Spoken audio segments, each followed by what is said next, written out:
to another development, and you will be joining us for that. Armenia and Iran have signed a series of cooperation agreements during Iranian President Pezeshkian's visit to Yerevan. Prime Minister Nikol Pashinyan and President Pezeshkian signed a joint statement while the foreign ministers agreed on political consultations through to 2027. The two countries also signed memorandums covering the economy, tourism, education, urban development, pharmaceuticals and culture.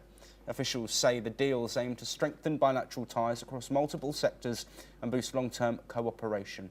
Well, Peter, we don't have too much longer left, but thank you for staying with us. What is the significance of this agreement, of course, in the wake of other deals being signed?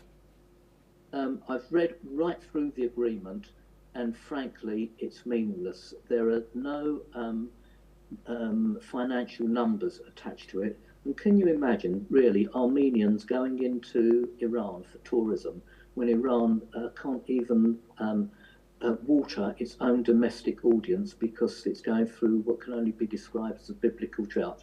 This was purely aimed for Iran's domestic audience, and for Armenia it did no harm at all. It keeps a potentially hostile nation on side.